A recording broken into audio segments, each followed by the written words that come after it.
Well, hello folks, this is Fat Guy Flies RC. How y'all doing? I'm coming to you from the Man Cave Studios, and this is the FMS Yak 130. Let's take it out of the box, let's get her put together. Okay, open the crate. Now, confession, I have already taken it out of the box once, just when I first got it in the mail, because you always want to look at things right off the bat in case, because if there's something that's damaged or messed up, you need to address it right then and there while you have it.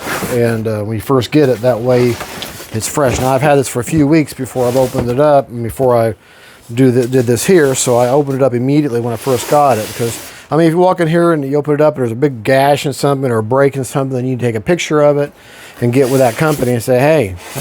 And this one I happened to buy, that's what it is. I got it through Horizon Hobby, and I used their, and just so in case you haven't bought anything from Horizon Hobby lately, they no longer use loyalty points. They now have full throttle rewards. And I learned the hard way that once you use them, that's it. You can't, like, okay, put them in your cart, decide, I changed my mind. Well, once you've used that code, you've used that code, so you're obligated. I had to beg them and plead them, hey, I'm sorry I made a mistake. I bought something else, I changed my mind, and I basically had to throw a fit, and Norm said, okay, fine, we'll give you back your points, back your loyalty points, but we're not doing it anymore, or your full throttle rewards. So I said, okay, well, I'll get this, and that's how I came. I couldn't remember yet how I came across this, but yeah, I had to fight with them. Looks like a 2mm, don't quote me on it, but it looks like a 2mm hex drive tool. You got two different size screws all day long. We'll get it done.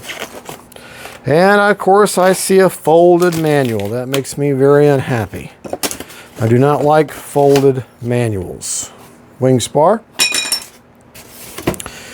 Your horizontal stabilizer, sometimes called elevator. Now,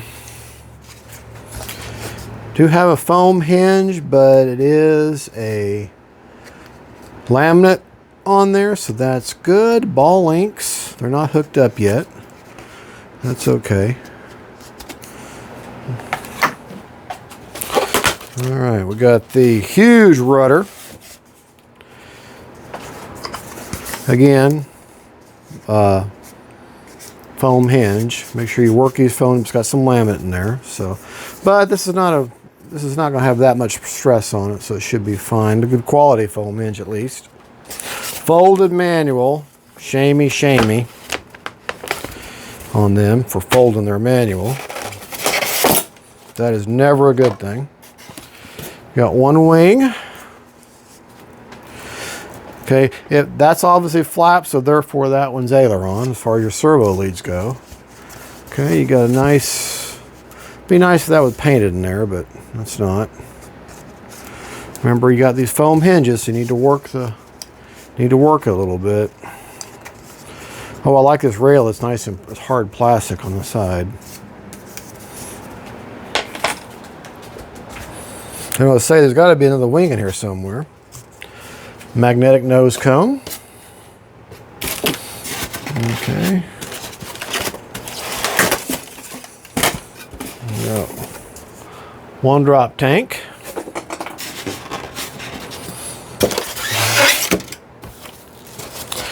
The other drop tank is going to be interesting getting out of there. You're going to have to use your nail. The other drop tank. Okay. Be careful when you got tape like that. You don't want to grab hold of the paint of the model. Okay.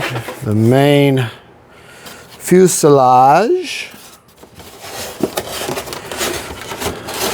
The other wing. Work your hinges. Okay. This is an older model. It's nothing new. It's been out for quite a while. And I know I'd said something about, I usually don't do the box and builds on the older models, but I haven't done an unboxing build in quite a while, so I figured, well, I'll do one on this one. I know you're thinking, well, you just did one. Well, if I don't do one once a week, then that's quite a while for me. All right.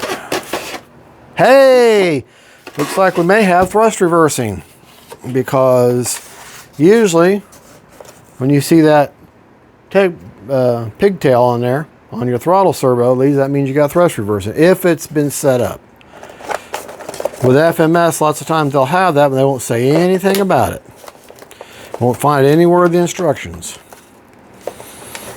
So, Velcro's already in there. Pretty decent sized battery bay. Alright, and looks like I can easily separate the front rudder, so I can do a nose wheel gyro on this.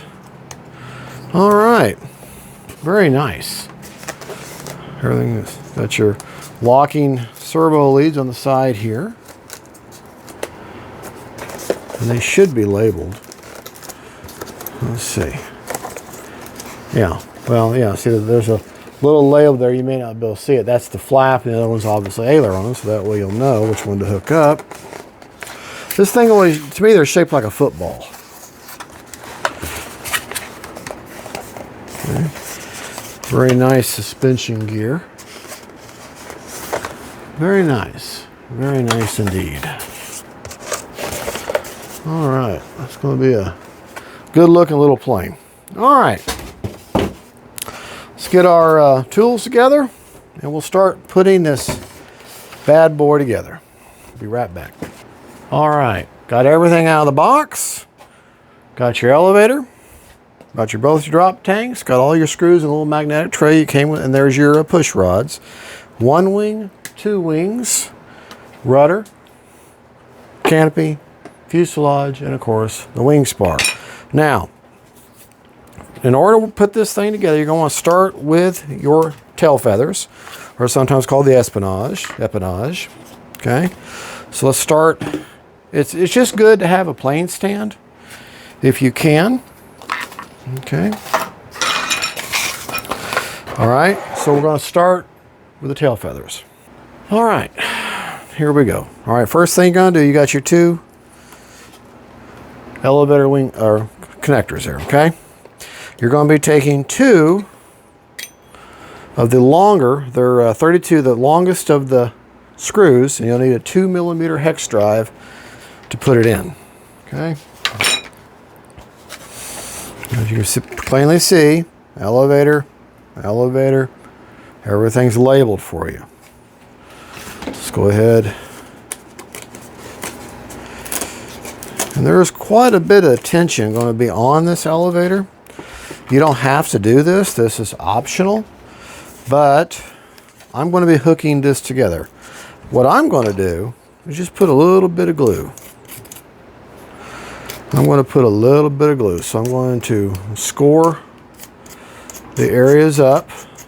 They're going to be touching. Not a whole lot. Okay. All right. First, I'm going to put just a little bit of glue on here, and I'm going to get everything hooked up.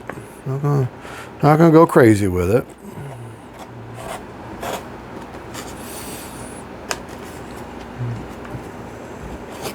Okay. Just a little bit of added security. Just because. Okay. These are very light. Make sure you pay attention to your polarity. Light to light, dark to dark. Make sure light's always connected to light, dark connected to the dark. That's the way it works. Sorry if I keep looking at the screen. I'm just making sure that what I'm doing is making it to the camera. Okay. All right. Now I'm going to push those leads down in there, even though I got glue all over everything now. In retrospect, I should have put that in there first before I got the glue everywhere. Okay, let me reach up in there and grab those elevator wires if I can. Well, I'm not going to be able to do it from this side. I'm just going to have to shove them down in there.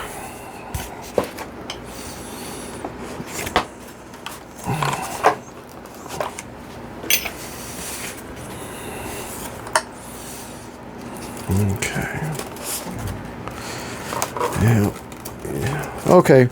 Note to you, don't do this. Get them wires tucked away first before you add the glue. All right.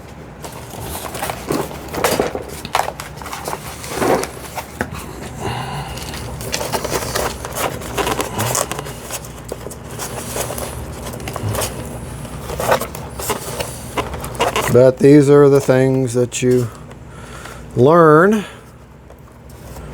as you go. So if I make mistakes, okay, oh, there's the elevators. Okay.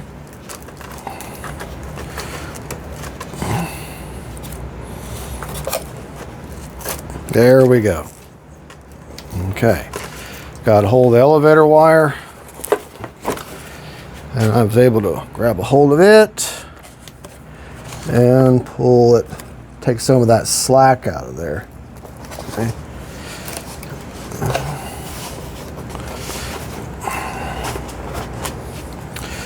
There we go. Now, glue is definitely good and tacky. Now, I can secure it. Kind of watch that seam right there.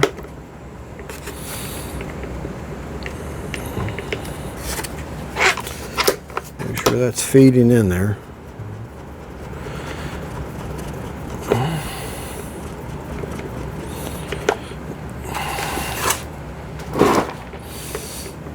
Just don't want to get in there, but we'll figure it out.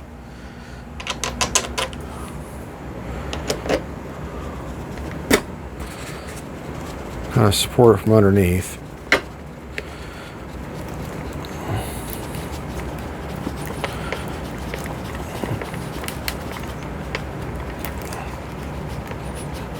It starts denting in the foam like that, you know you're there.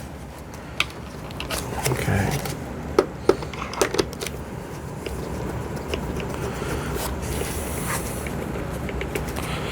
That is not wanting to grab.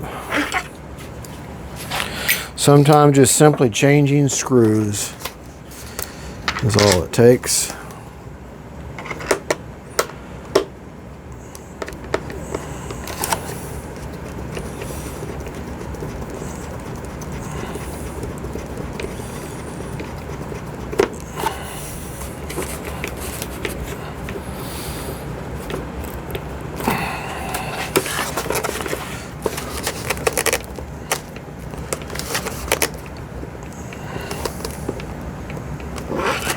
Yeah, that is not wanting to seat. Well, I can see the hole.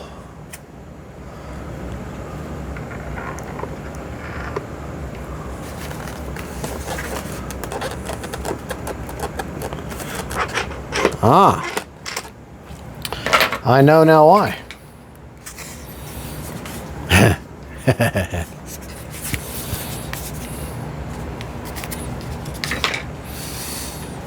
Yep, that's why. Wasn't following instructions right. Okay. All right, but that's okay.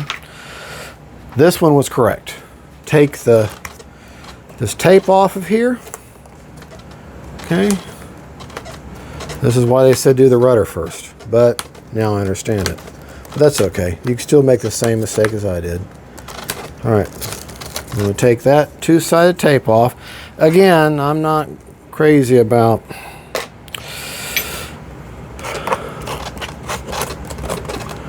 that not having glue.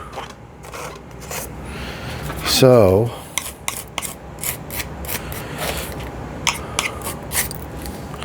I'm going to put a little bit of glue in there. Just a little bit. This is a good old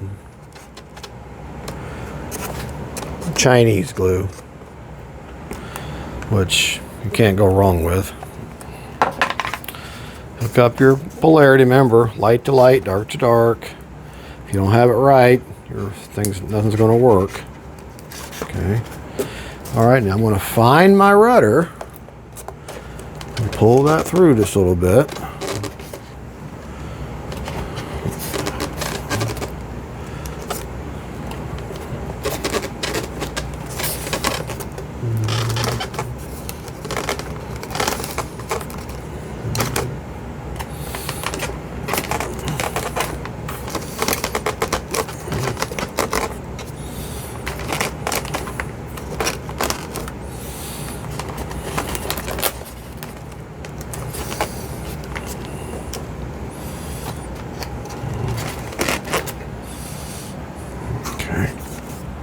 There's enough of it. And pull that rudder through.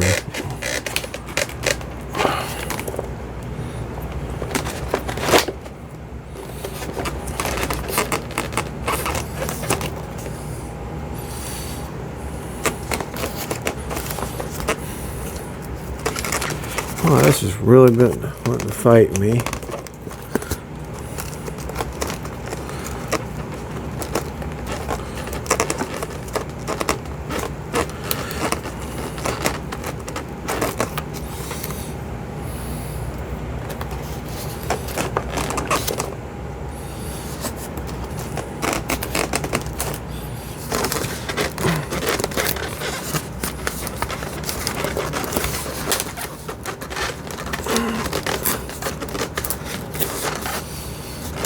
Alright, that's definitely not coming out of there now.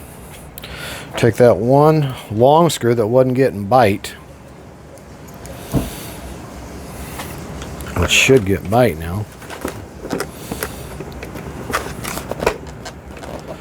Yep.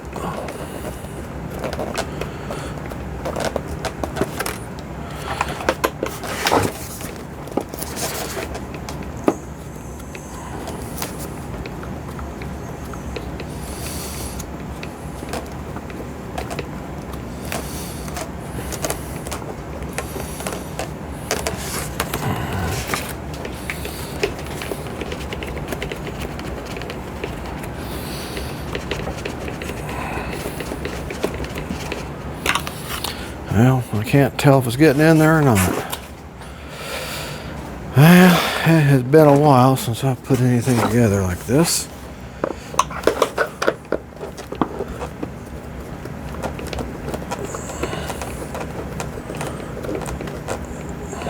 What I'm looking for is that to start recessing in there.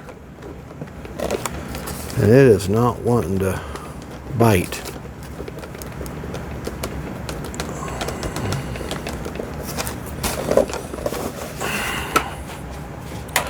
Screws are not coming out, that's for sure.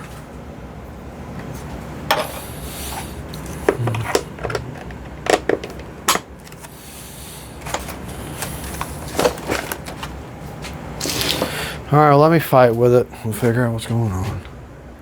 All right, I just had to keep pressing it in there and it finally got bite. And baby got bite. And so it's in there now. All right, so that's tail feathers are definitely connected. All right, now you pull all your wires, put them back in the canopy now.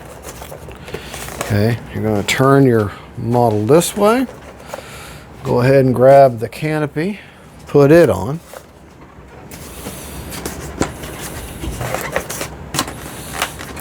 Okay.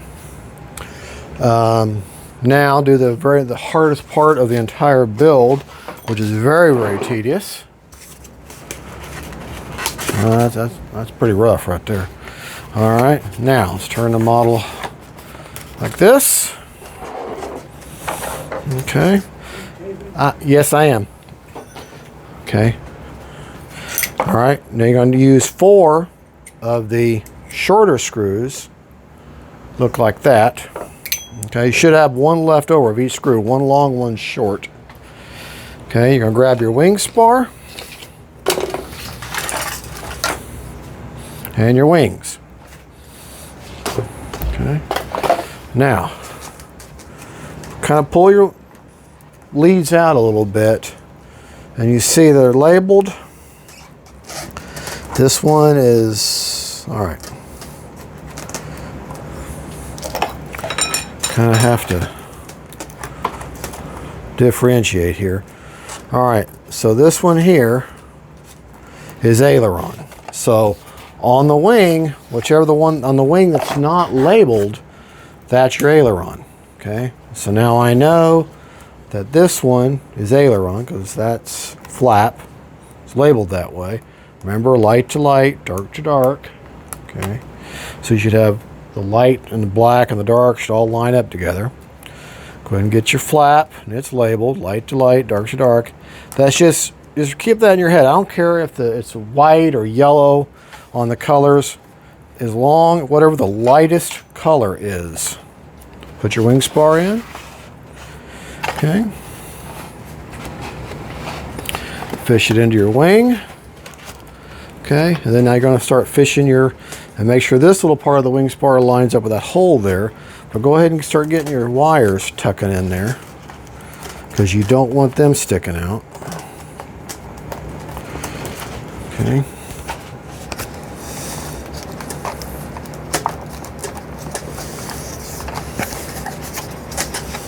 And you may have to just kind of bunch them up into a little ball, or however, whatever way you got to do, but you can't have them pinched. Okay.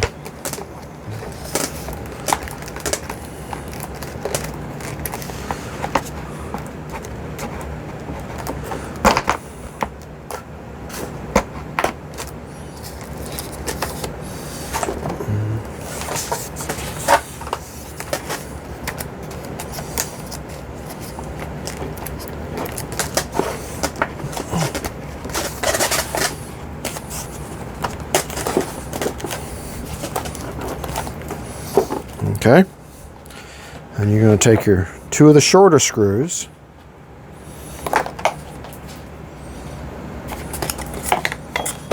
sure you drop one, there it is. Always drop at least one screw per build. It's just sort of what you have to do. And I like to get one started, get it in there, and then I'll use the second one. Then I'll use it as a pivot point, okay, before I anchor it down all the way. And I'll pivot, that way I'm pivoting on that side. And you can do that. If you got one side that doesn't want to line up, you can use one screw that does and use it as a pivot point for the other one. Put your body against it, press in. Make sure them screws sink in nice. Nice and flush. And just don't over tighten, just get them nice and flush, and then about half a turn. And that way that wing is in there.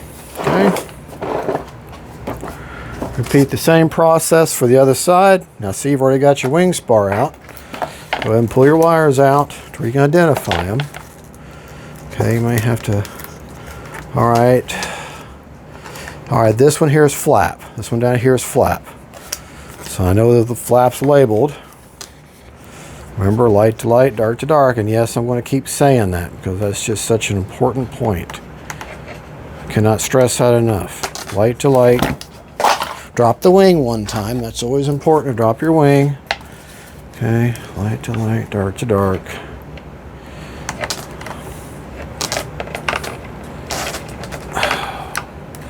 Let's see, I'm putting it in there wrong. Lots of times it won't go in right. It won't seat if you don't have it in there correctly. Okay, light to light, dark to dark. Now sometimes I get lost in the fact I'm supposed to be filming. And I block the view, and I do apologize. Okay. It's like, okay.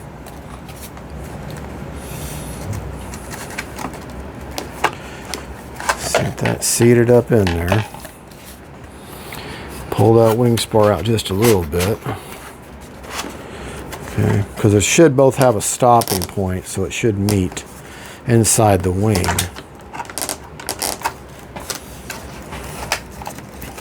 This is where quick connects on planes are so much nicer. This is, like I said, this is an older model, so, but still, not that big of a deal. Just means you got to kind of fiddle with them wires a little bit, get them seated in there.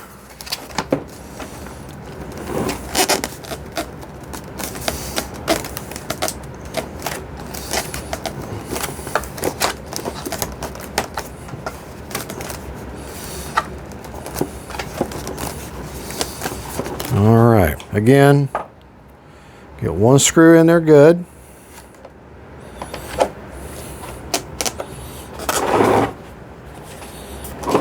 Okay.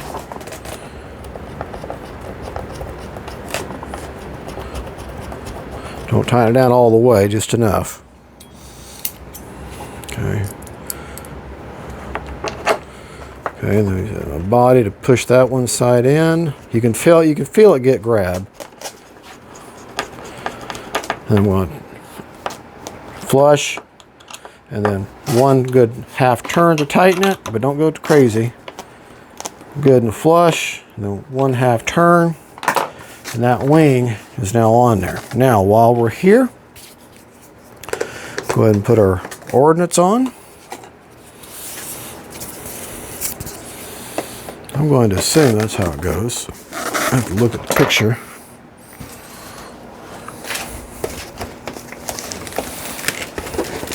Yep, tapered in towards the back. Tapered in towards the back. All right. That, folks, is your basic. That's the basic assembly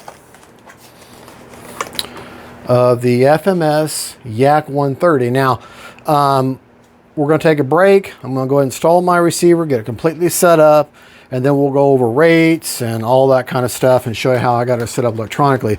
But I don't hook up the control surfaces yet with the push rods, which I'll go over that in the second part of this film, until I got power to it, I got it bound up, and I got a receiver in there. That way I know my servos are centered, and then we'll go over that in just a minute. So we'll be right back. Stay tuned.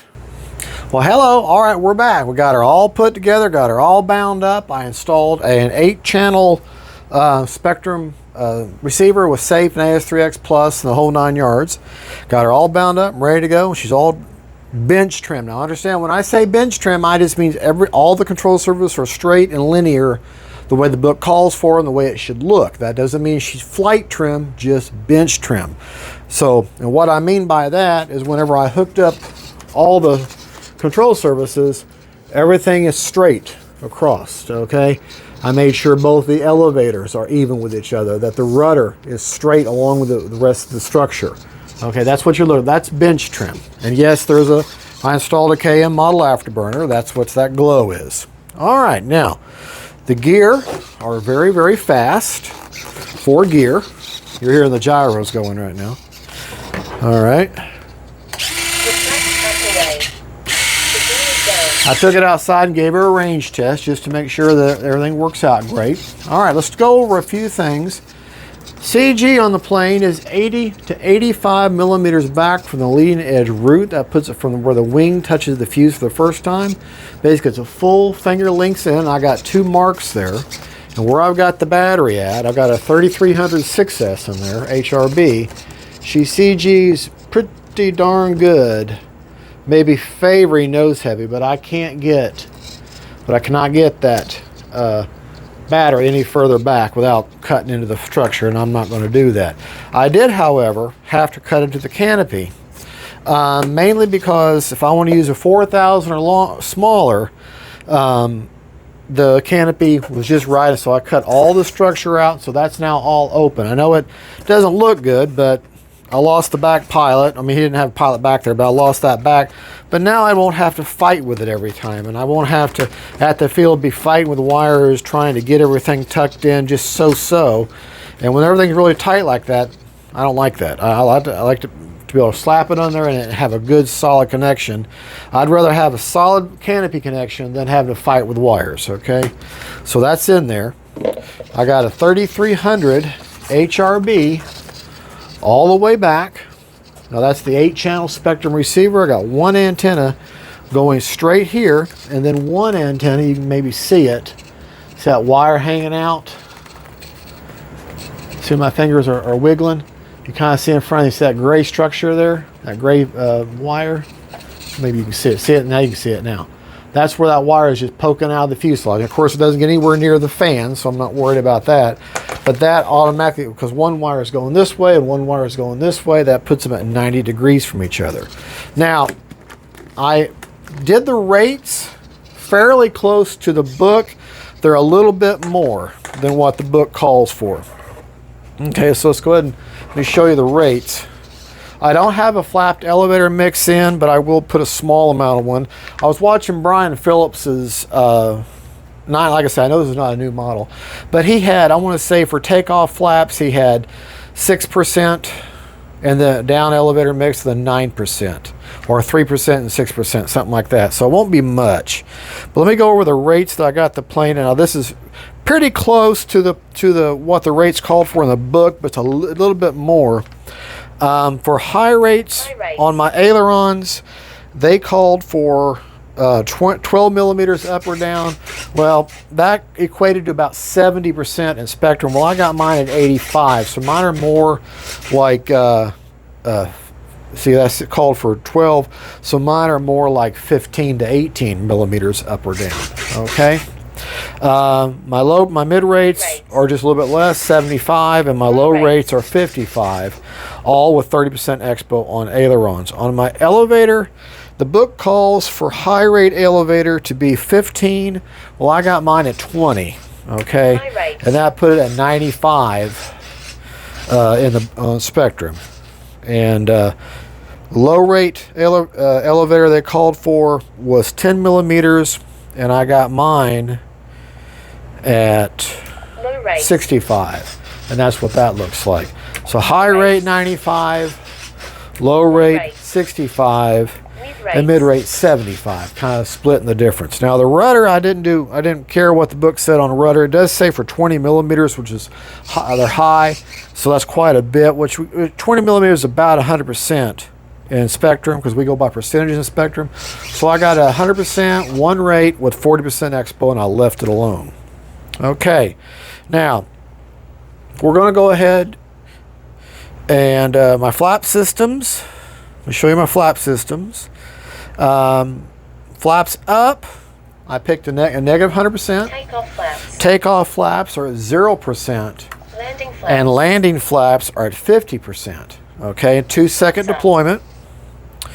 For takeoff flaps, I'm going to put in 3% down elevator mix, and for landing flaps, I'm going to put in 6% down elevator mix. And it's probably not, you're probably not even going to be able to see the elevator hardly move at all, but it's moving just a tiny little bit. 2-second deployment. All right, forward programming. Motor all chilled out. Okay. My gyro settings are one-time gains. The AS3X gains are going to be roll will be going to be at 30, because those are decent. Well, they're not that big. We'll make that 30 for roll, or for roll. For pitch, that's a pretty good size elevator, so we can drop that down to 40. And we'll start here. And then for yaw, we'll leave it 60. So 30, 40, and 60 on roll, pitch, and yaw. We'll start there, and I'll play with it as I fly. Okay, for my priority on my jets, I like them all to be at 100. I like jets at 100. For most of them. Most of them I have at 100. So I'm going to set all my priorities for roll, pitch, and yaw at 100.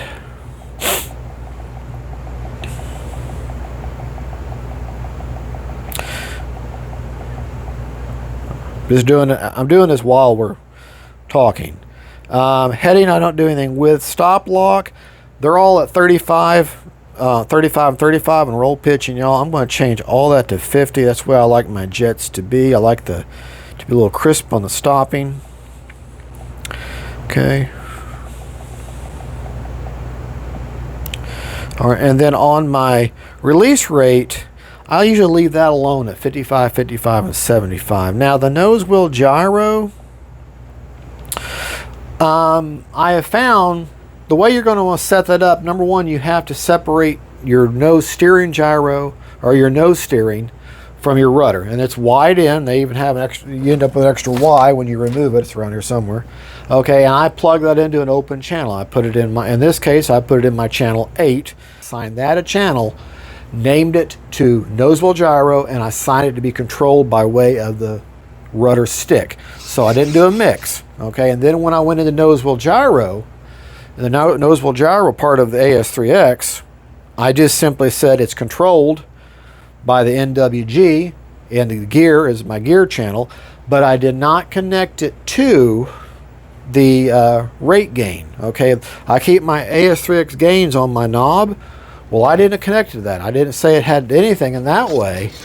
It works independently. See that I haven't started the motor, so the rest of the gyros aren't working, but I have that set for just 50% travel, one way or the other. Now, if you find it's not enough or not nearly enough or too much, then you have to go back in there and change that rate gain. But that's just set it to see the rest of the gyros aren't working. Okay, they're off, but only the nose wheel gyro is working. And I got it set for 50% correction on the nose wheel gyro. Now, there's several videos out there on nose wheel gyros. I've got a couple, but basically I did not have it adjustable to the gains, because if I found that if you leave your nose wheel gyro adjustable with your gains, then if you have your gains turned all the way down because your plane was oscillating too much, well, then your nose wheel gyro is also going to be that way. Well, the conditions are different when you're running on a pavement, so I don't assign those anymore to the gain channel. I just leave it separate. So I know that may be like as clear as mud to some people, but if you use a nose wheel gyro like I like to with these jets, you'll understand what I'm talking about. And I'm not trying to make this stuff too complicated. And yes, I do have an IX-14. That's just, I'm sorry folks, but on a side note, when you watch nowadays, no matter who makes the transmitters now, they're all going to be computerized. They're all going to have these screens. They're all going to be tablet based eventually. And you're just going to have to embrace this kind of technology. If y'all are resistant to it, I'm sorry. But you're going to have to get on board, because that's the way it's all going to go. And eventually your DX series and even your NX series and all those are eventually going to not have support anymore in Spectrum world. And it's going to be all IX series and above, whatever's coming next. So that's just the way it is. They got to make their buck, right? So anyways, let's see. Be careful with your ball links. They're kind of rinky-dink on this one. They're just a simple plastic, okay? They're just a simple plastic ball link. So I found that in order to get this thing trimmed out, I really didn't have to do much. I just only had to adjust them in or out a little bit. And I start from the flap and work my way out as far as getting everything. And I just had to screw them in or out just a little bit to get them all even. Same thing with the rudder, same thing with the elevator. And but that wasn't hard. And all you do is just screw this end here in or out to get it to where it lines up perfectly, and you're happy with the connection. You're happy with it's all nice and bench trim. Like I said, I did install the version 5, the KM model afterburner. And CG is 80 to 85 millimeters back. Let's see, we covered the rates. We covered my forward programming. This is on Safe mode. This is my safe mode, where it holds its position. Okay, you can see the ailerons, they hold their position. That's my safe mode. Okay, go to my AS3X. AS3X mode. See that? Even though it's turned up, see, I got the things turned all the way up, but I haven't bumped the throttle. But that nose wheel gyro is working, so let me bump the throttle. Motor hot. Gas burn. Okay, now, but I turn that dial all the way down.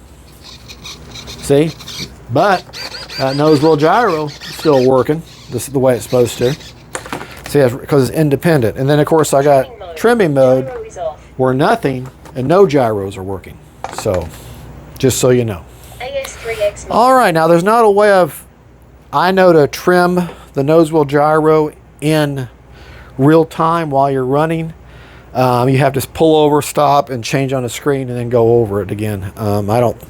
I guess you may be able to assign it to another knob somewhere, but I really don't know. But anyways, the only other thing I'm going to be doing to this, other than getting you a MATEM soon as I get some time off from work, is going to give her a clear coat. That's the only other thing. Is you're going to look different to you when you see it again. It'll give it a clear coat. But I love that afterburner, KM models. Thank you. That's the version 5. You're going to need a smaller, like I say, a 3300. You know, I might be able to fit a 4000 in there, but even with a 3300, she's still favoring nose heavy, which is okay with this kind of jet. It's not a death Dorito. Sorry, two brothers, it's not. But and as far as a flapped elevator mix, I'm just going to have to test that and see how I like that. But there you go. Get a smaller 6S brick style. It'll fit in there just fine. You may have to, for your own convenience, carve out some foam to make things fit, but that's entirely up to you and your own, what you want to fight with. But you do need the smaller brick size 6S to run this bird. All right, well, thank you so much for watching. I'm sure I left some stuff out, but that's all I can think of off the top of my head. Can't wait to get y'all the maiden. God bless y'all. God is good. And don't forget, folks, faith, family, and friends, and FMS Yak 130s. Bye, y'all.